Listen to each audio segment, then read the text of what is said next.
Hello everyone, welcome back. As we continue our conversation into the Tree of Life, it is important to note that this information can be viewed in many ways. A living system of spiritual development, a historical curiosity, an active esoteric tradition, any way that you choose. With that in mind, let me propose this thought. To understand Kabbalah, to really understand it, it is not a matter of memorizing words or philosophies, but rather it is the practice of meditating upon a progression of symbols and ideas which may enable you to develop your consciousness and climb beyond the realms of normal human thought. If this is something that you would like to do, check out Kabbalah 102, Meditating on the Tree of Life, which describes a meditation practice to do along with the information which you're about to learn in this video. I'm certain that we'll come back around and talk about this more as we go along too. Now, as previously discussed, one of the fundamental aspects of the Tree of Life are the 10 spheres called Sfirat. Today, we're going to take a look at the 10 Sfirat, what they do, how they work, and how they all fit together. Ready, steady, here we go.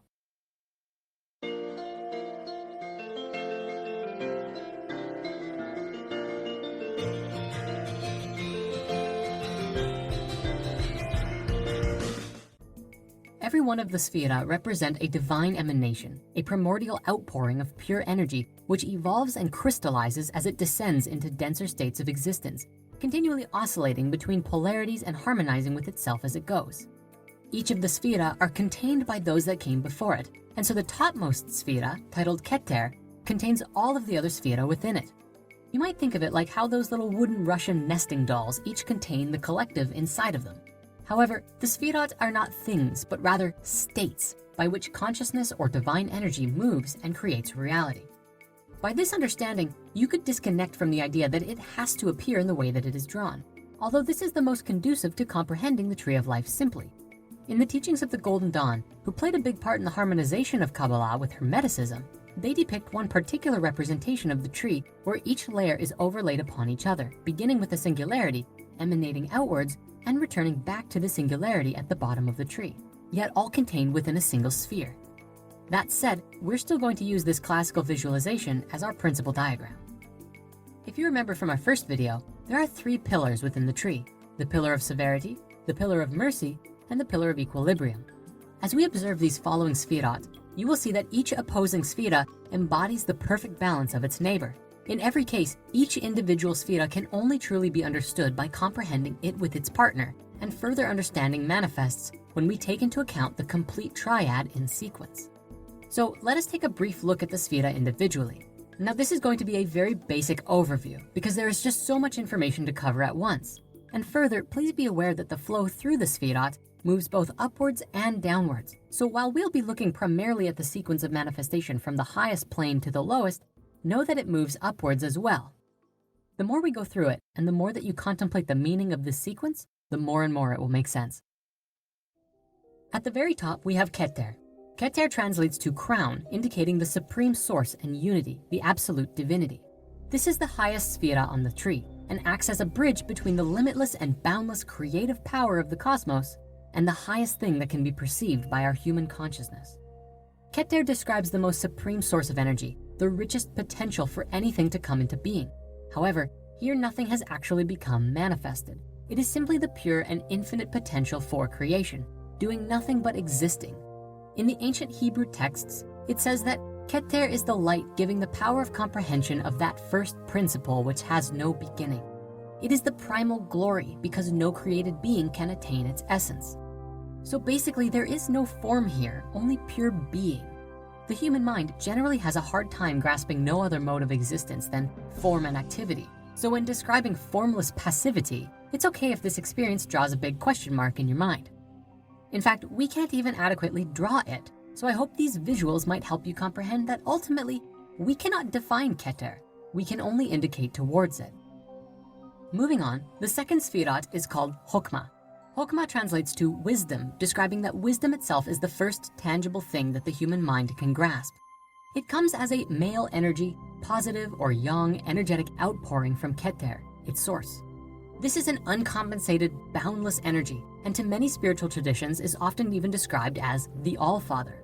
This is where the energy of the entire universe comes into manifestation. It is the purest manifestation of energy possible. It is in Chokmah that we observe the manifestation of the creative word, let there be light. the impulse of dynamic creation. Being that Keter was unmanifested potential of creation, Chokmah is the first creation itself. It is the pure force of free-flowing energy, primary dynamism, a force which can give rise to literally every form in existence, the energetic basis of all created things. Much like Keter, this is still very difficult for us to comprehend, save for these particle effects. Chokmah is not an organizing sphera, but the great stimulator of the universe. However, it is only in relationship to its neighbor, Binah, that we see how creation can truly come into being. Binah is the third spherat, the mirror of Chokmah on the left side of the tree, and represents the womb of creation. She is the divine mother, the female potency of the universe. Binah translates to understanding, because it is here that we find true understanding of what the purpose of this energy shall become. She is the one who receives the created disorganized energy from Chokmah and applies the basis of form and stabilization to it. This is a very sacred space because without Binah, there would be literally nothing in existence. Nothing could come to have form. We can see by this analogy the role that the Divine Father and Divine Mother play in the creation of all things. While many teachings classify God as a male figure, indicating Chokmah, we must too see that the feminine is a requirement for life to come into being and is just as important as the divine masculine. You might think of Binah as the engine that translates the raw energy of a burning fuel into usable power. In a more natural analogy, Chokmah could be likened to a seed which falls to the ground, and then the soil and earth which nurtures the seed and supports its growth into a tree would be likened to the power of Binah. The fourth sphera, Hesed, continues the development of this energy along the right side of the tree. Hesed translates to mercy and is also commonly translated as loving kindness because it describes the principal goodness from which all things come from and are based on. This is the place where the archetypal ideas of creation begin to form, what we might comprehend as truth, love, and goodness. This means that where Binah made the space for form to happen, now the energy can move into an etheric foundation to form the conceptual framework by which our manifested universe may operate by. From here emanates all spiritual virtues with the most exalted essence. You might also think of this as the stage where cosmic law comes into being, the perfect ideals of peace, fairness, and order which uphold the structure of the universe. Hesed is a little more comprehensible than the higher Sfirat. Meditating upon Hesed might relate to the leadership qualities by which we live our lives. What do we stand for, and how do we treat, act, and respond towards others? Gevura, the fifth Sfira, is located underneath Binah and partners with Hesed. Gevura translates to strength because it embodies the sharp and swift power required to carry out the cosmic order that was set out by Hesed before it. You might see this as the birth of karma or cosmic justice. Any time where there is an imbalance in the universe, the energy flowing from this state will facilitate a corrective rebalancing by enforcing these cosmic principles. Gevura is a force which fights without malice, spares the weak and wounded, and does not destroy the law, only seeking to see that it is properly fulfilled. In your personal meditations, you might experience the Sfirat of Gevura as putting motion to the ideals that you stand for. If you stand for health, for example, you might find the principle of Gevura calling you to remove the unhealthier activities from your life to make room for more healthier ones. But of course, while Chokmah and Binah get their balance from Keter above, Hesed and Gevura are balanced by the next Sfira, Tiferet. Tiferet is the sixth Sfira and most centralized Sfirat in the Kabbalah, forming a harmonized bridge between literally every other Sfirat on the tree. Tiferet translates to beauty because this is a state of divine connectedness and unity with all things, yet individually aware of our own unique souls too. In the awareness of this supreme oneness, we experience and realize that all things are so magnificently beautiful, and thus it is here that we strive to reach in our human consciousness. If Chokmah and Binah represent the Divine Father and Mother, this is their beautiful child, Christ consciousness. Tiferet is very unique, and its meaning is especially deep. This is the sphere of sacrifice, and not so often a passion of the Christ sense. It is the center of translation from force into form and form into force, where the formless energy or consciousness from above may translate through in order to become manifest as something real, outside of simple thought form archetypes and ideas. Further, it is the same sacrifice moving in the other direction. the giving up of our physical and earthly limitations in order to embody a state of being which is higher. I believe the term for this is ascension. Moving downward on the tree, we now enter into a realm where we can actually begin to comprehend, feel, and experience things. These lower Sefirot are more related with the tangible human experience, and it begins with Netzach, the seventh emanation. Netzach translates to victory and describes the principle of victory found within the triumph over obstacles. Netzach is most commonly described as the place where the light from Tiferet is broken apart and scattered as if by a prism into a many-rayed manifestation, but still hasn't fully individualized. It represents extreme polarities of energy, all possibilities of what can exist in the world, or how you might experience, perceive, or feel something, and then the subsequent awareness or balance between the individual and the collective. Thus, we can see that Netzach ultimately represents the state of free-moving thought forms, the flux of energy which move through our body of consciousness and give rise to our intuition and our emotional feelings. It is best understood in relationship with its partner on the other side called Hod, where Netzach is our intuition and emotions, Hod would be our thoughts and fixed mental formations.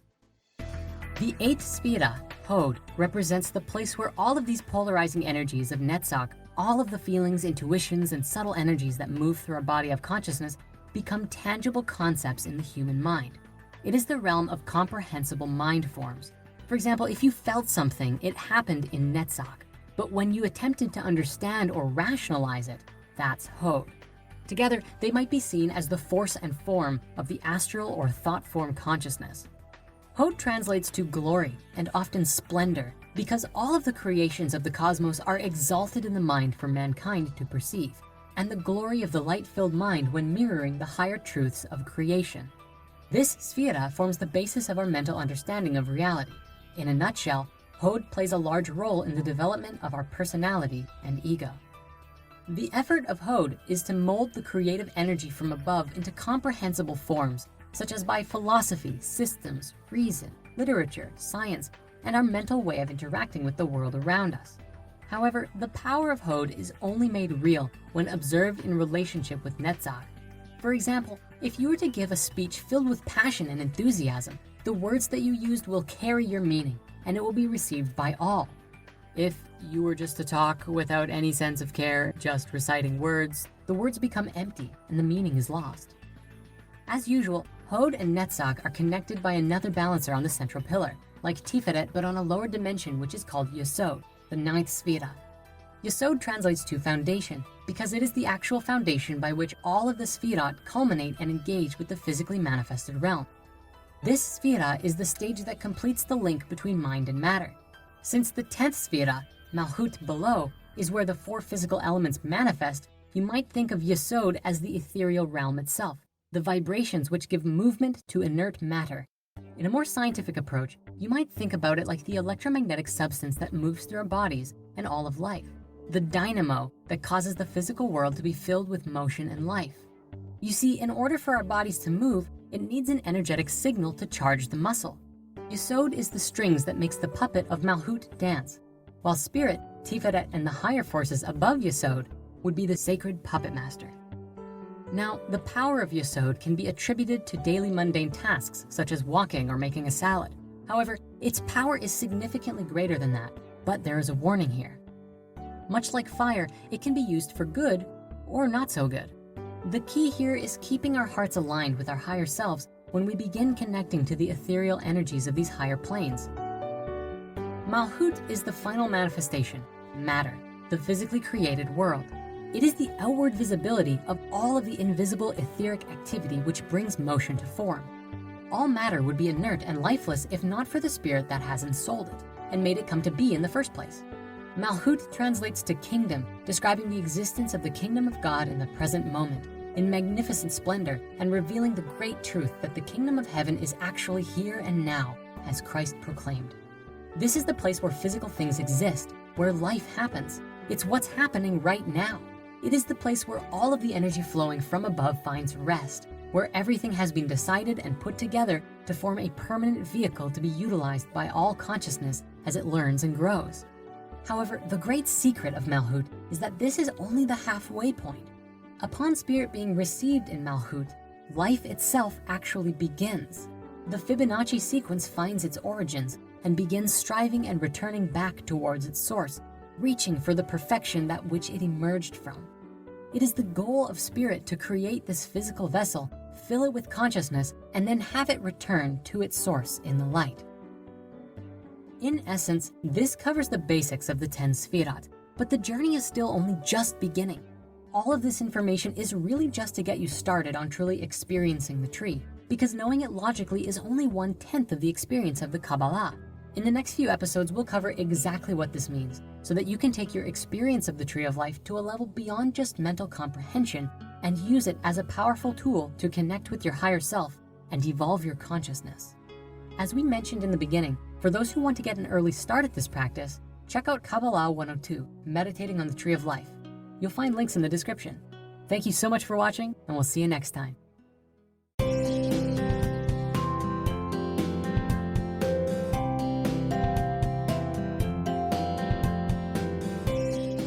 Special thanks to all of our patrons and donors who have helped us in making spirit science what it is today. You have all of our love. Namaste.